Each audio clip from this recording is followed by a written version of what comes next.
Olá, me chamo Henrique e esse é o relato do dia que saí para acampar com meus amigos e quase nenhum de nós volta para casa. Sou morador aqui da cidade de Fortaleza, no Ceará. Na época, eu tinha 21 anos. Estava olhando umas fotos de uma serra muito bonita que tem aqui na região metropolitana, na cidade de Maranguape. Fica a mais ou menos uns 30 quilômetros daqui de onde eu moro. Vendo as fotos daquele lugar, era impossível não querer ir. O lugar, cheio de verde, sítios, animais e no pico mais alto, uma vista incrível. Na mesma hora, liguei para minha namorada e combinamos de ir no próximo fim de semana. Chamei 2 amigos meus e minha namorada chamou 2 amigas. Nós éramos acostumados a sair para acampar e já tínhamos tudo o que era necessário, como barracas, lanternas, material básico de primeiros socorros, e caso algum de nós tivesse algum tipo de acidente, minha namorada era enfermeira e podia já fazer alguma coisa em caso fosse preciso. Então, o dia de irmos chegou, e eu fui de moto, com minha namorada e nossos amigos de carro. Era uma viagem rápida até a Serra de Maranguape, no máximo 1 hora. Era um sábado frio e nublado quando chegamos no pé da serra. Era mais lindo ainda pessoalmente. Estávamos ansiosos para chegar logo no pico, mas teríamos que enfrentar umas 4 horas de caminhada mais ou menos até lá. O lugar era o paraíso aqui na terra, mas para chegar lá teríamos que suar a camisa. Deixamos os veículos no centro da cidade e começamos a longa subida. No início, boa parte do caminho é asfaltada, o que facilitou muito o andar com aquelas mochilas pesadas. A trilha tem algumas placas indicando o caminho, então era apenas continuar seguindo. Um dos meus amigos já tinha ido até o pico 2 vezes, com uma galera da faculdade. Ele tinha umas fotos da paisagem lá de cima. Era uma vista de tirar o fôlego e valeria cada gota de suor derramada até chegar lá. Era uma subida exaustiva, até que chegando no último sítio, depois dele, entraríamos em uma trilha de mata fechada até chegar no pico. Paramos uns minutos para retomar o fôlego e começamos a subir novamente. Em um certo ponto, meu amigo falou: "Galera, aqui é a metade do caminho. Aqui eles chamam de linha."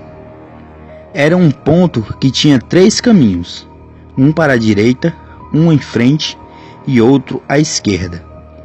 E era ali que iríamos levantar acampamento para passar a noite depois de voltarmos do pico.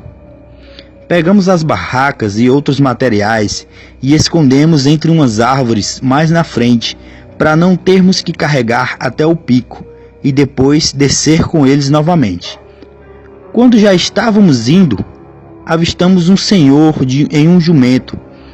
Ele vinha montado em um e com mais 6 atrás dele, amarrados, um puxando o outro com uma corda. Os jumentos estavam carregando um monte de bananas verdes.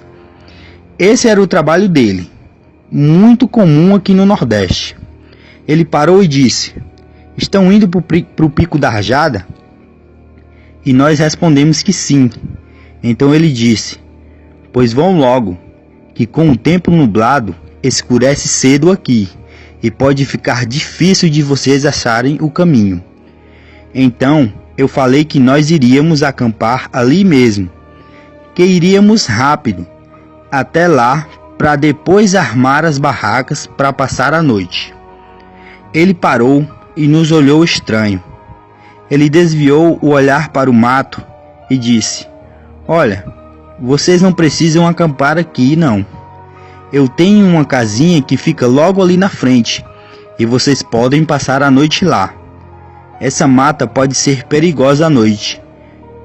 Nós agradecemos, mas não aceitamos. Ele disse que caso acontecer alguma coisa, era só eles seguirem a trilha da esquerda que daria na casa dele. e que poderíamos bater lá a qualquer hora da noite que ele abriria a porta.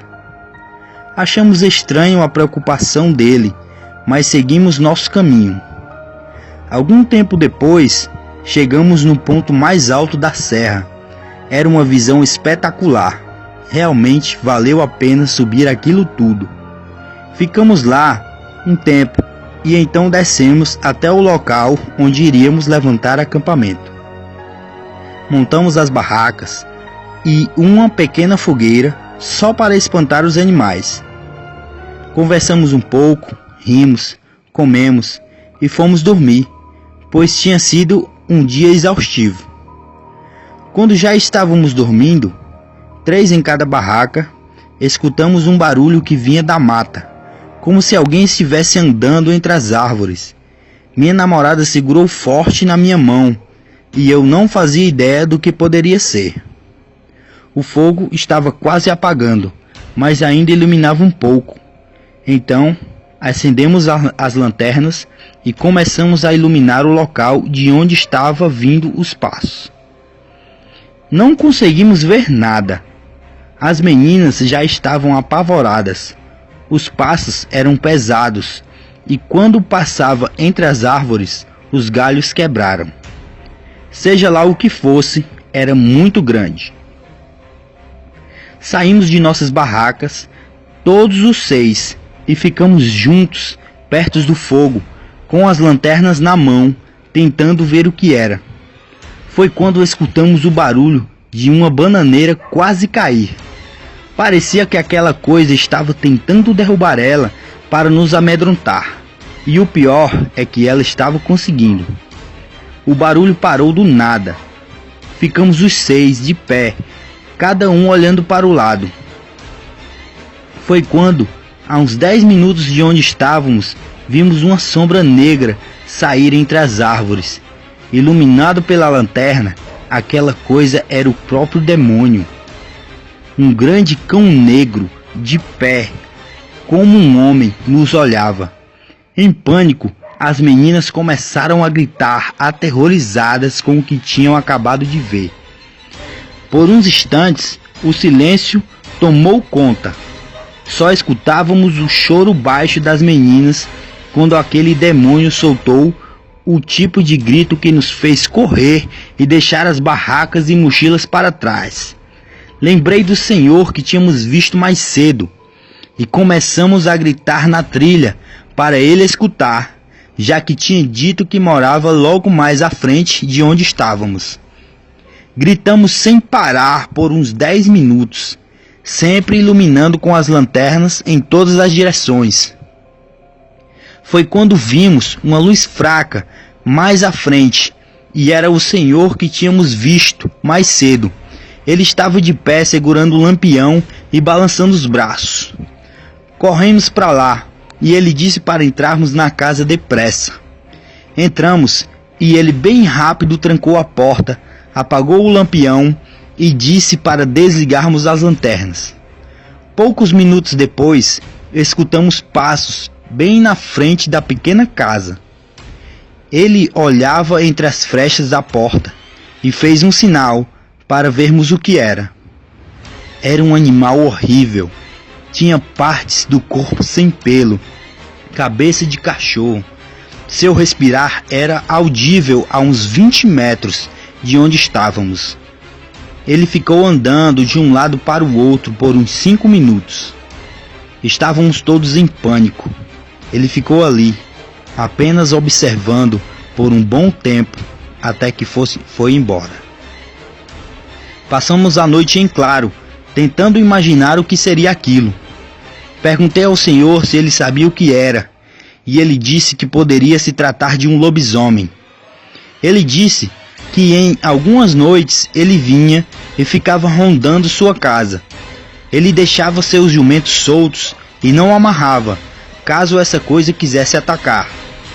Quando o dia amanheceu, fomos pegar as nossas coisas e perguntei para esse senhor se ele não tinha medo desse demônio.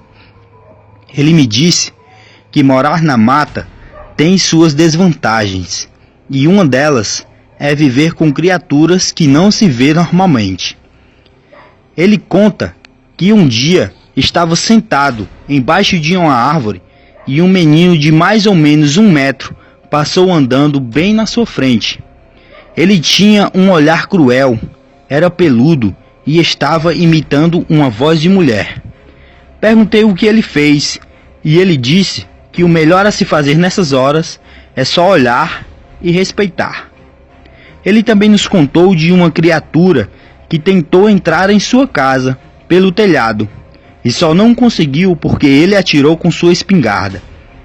Ele falou de luzes estranhas e vozes pedindo socorro e chorando na mata.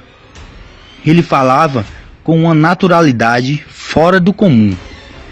Nos despedimos e agradecemos ao Senhor que nos salvou e começamos a descer a serra. Combinamos de não contar nada a ninguém por todo esse tempo. Afinal, quem acreditaria que uma criatura dessas existe? Quem acreditaria nas histórias daquele senhor? Só eu e meus amigos sabemos que naquela noite um lobisomem por pouco não nos atacou.